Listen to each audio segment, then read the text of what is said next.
Rishabh শেট্টির 'Kantara chapter 1' মুভিটা থিয়েটারে পড়েছে। আর এই মুভিটা যদি তুমি দেখোনি ভাই, এটা দেখা উচিত। কারণ ফিল্মের মধ্যে যদি বলা হয় এমন কিছু মুভি দেখবো যেটা ভাই আমার মনের মধ্যে গেঁথে যাবে, তাহলে ভাই সেটা একটাই নাম হবে 'কান্তারা চ্যাপ্টার 1'। ভাই এই ফিল্মটা দেখিয়ে দিয়েছে যে কম বাজেটের ফিল্মে এত ভালো জিনিস কিছু বানানো যায়। তো গাইস আমি Akash today review 'Kantara chapter 1' movie. ভাই এই মুভিতে ঋষভ শেট্টি নিজেই অ্যাক্টর, নিজেই ডাইরেক্টর এবং সবই নিজে। আমরা বলিউডে দেখেছিলাম 'বেডাস রমির কুমার' যেখানে ইমরান হাসমি স্যার নিজেই অ্যাক্টর, ডাইরেক্টর এবং সবকিছুই ছিল।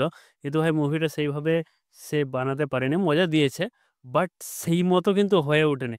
বাট এইখানে 'কান্তারাতে' ঋষভ শেট্টি যা করে দেখিয়েছে ভাই, মানে বলা যেতে পারে একেই অ্যাক্টর বলা যায়। তো গাইস এই মুভিটার কাহিনীটা যদি হালকাভাবে একটু বলা যায়, তাহলে ভাই একটা রহস্যময় জঙ্গলের কাহিনী দেখানো হয়েছে। যেখানে আমরা ১ম এ যে 'কান্তারাটা' দেখেছিলাম ২০২২ এ, ওখানে যে দেবাগুলা আছে এবং তার বিষয়ে এখানে বেশি করে ডিসকাস করা আছে। এটাই হচ্ছে মূল কাহিনী ভাই। বাট এই যে 'কান্তারা চ্যাপ্টার 1' বার করেছে সেই মুভির সাথে কি কানেকশন হতে পারে? ভাই এই মুভিটা দেখবে তুমি, ওর সাথে কানেকশনটা করার চেষ্টা করেছে এবং হয়েও যায়। বাট এই মুভির যে ইম্পোর্টেন্ট জিনিস আছে ভাই, ক্লাইম্যাক্স। এর যদি ক্লাইম্যাক্সটা দেখো তুমি, মানে আগে ২০২২ সালে যে ক্লাইম্যাক্স ছিল ভাই, ওই যে ক্লাইম্যাক্সটা তোমাকে যে মজাটা দিয়েছিল এই মুভিতেও ঐরকম মজা তো গাদা, গাদা আছে ভাই। কিন্তু এর যে অরিজিনাল ক্লাইম্যাক্সটা না, তোমার সত্যি শিরদাঁড়া হিমের স্রোত বইয়ে দিবে। এবং এখানে যে লেডি অ্যাক্ট্রেস আছেন রুকমনি, ভাই তাকে ১ম এ তো দেখায় খুব কিউট, বিউটিফুল এবং তার যে ভাই এখানে অ্যাক্টিং দেখিয়েছে এবং তার যে সিন, সত্যিকারের তোমার শরীরে কাঁটা দিয়ে দিবে। 'কান্তারা চ্যাপ্টার 1' মুভিটার ভাই লেংথ ২ ঘন্টা ৪৫ মিনিট। এত লম্বা হতেই পারে। কিন্তু ভাই যদি তুমি গেছো থিয়েটারে, ভাই একই রকম দেখতেই থাকবে ওকে, মানে এতটা এঙ্গেজিং ফিল করিয়েছে। এবং এখানে যে ভিএফএক্স, ভাই সে বড়, বড় যে বলিউড মুভিগুলো আছে ৪০০ কোটি, ৫০০ কোটি টাকার ভিএফএক্স ভাই এখানে হারিয়ে দিবে। সত্যি বলছি। ১২৫ কোটি টাকার যে ভিএফএক্স দিয়েছে এবং এখানে যতটা দরকার ততটাই দিয়েছে। ভাই সব জায়গায় কিন্তু ভিএফএক্স ইউজ করে ভাই মুভিটা বানানো হয়নি। বেশিরভাগ তারা নিজেই ট্রাই করেছে। এবং এখানে যেটা ভাই খাতারনাক ভিএফএক্স এর সিন যদি বলা যায়, বা বাঘের সিনটা, তুমি যে বুঝতেই পারবে না যে এটা ভিএফএক্স এর কামাল বলে। ভাই পুরো রিয়েল দেখায়। তো গাইস এইসব মুভি যদি তুমি ভাই মিস করে দিবে, তাহলে ভাই আর কি মুভি দেখলে? এই মুভিটা ফ্যামিলি ফ্রেন্ডলি ভাই, বিন্দাসে ফ্যামিলির সাথে গিয়ে দেখতে পারো। কারণ মুভিতে এমন কিছু আছে যেটা ভাই দেখা উচিত।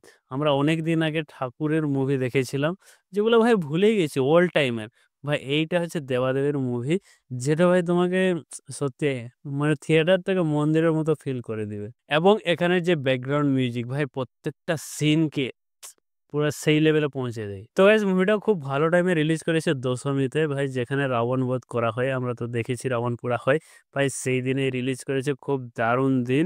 যেখানে ভাই এখানে মুভিতে এমন একটা সিন আছে, ওটা ১ম দিকেই সিনটা আছে। তো ভাই সেই সিনটা যদি তুমি দেখো, সত্যিকারে ভাই এমন কিছু দিয়েছে যেগুলো তুমি মানে ভাবতেই পারবে না যে এগুলাও সিনেমাতে কেউ বানাতে পারে। ভাই এইসব কিছু কেউ ভাবতে পারে? এতদিন হলো ভাই কেউ ভাবেনি। সত্যিকারে বলতে গেলে ভাই ঋষভ শেট্টি যে আছে না, উফ! ভাই অ্যাক্টরের নামে ভাই ওকেই স কিন্তু অ্যাক্টর বলা যায়। এবং 'কান্তারা' ২০২২ এ যে সে অ্যাক্টিং করেছিল, যদি তুমি সেটা না ভুলে থাকো ভাই, এটা তো তোমাকে মাস্টলি দেখতেই হবে। আর এখনো পর্যন্ত যারা ২০২২ এর 'কান্তারা' দেখোনি, ভাই তারাও যাও। এই মুভিটা থেকে ভাই বিন্দাসে এনজয় করতে পারো। ১ম টা না দেখলেও কি হলো? এটাতে তুমি ফুল ফায়দা নিতে পারো। আর যারা ১ম টাতে ফায়দা নিয়েছো ভাই, এটাতে ৪ গুণ ফায়দা নিবে। যে টাকা খরচ করে ভাই তুমি থিয়েটারে যাবে, ভাই তার থেকে ডবল মজা পাবে। পুরা ফুল পয়সা উসুল ওয়ালা মুভি যদি বলা হয় ভাই এটাই।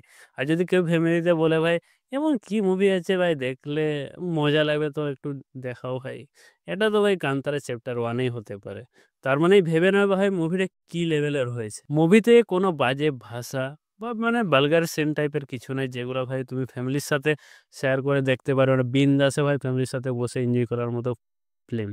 তো গাইস তুমি যদি মুভিটা দেখেছো তাহলে তোমাকে কেমন লেগেছে এবং মুভির কোন সিনটা তোমাকে সবথেকে ভালো লেগেছে ভাই কমেন্ট করে জানাও। আর তার সাথে ভাই আমার রিভিউটা কেমন লাগলো একটু জানাও। তো গাইস নতুন হলে সাবস্ক্রাইবটা করে দাও। আমি জানি তুমি নতুন না, তবু সাবস্ক্রাইবটা করোনি। ভাই করে দাও না, কি যায় আসে। তো গাইস চলো আজকের মতো bye, bye tata. Next time দেখা হবে।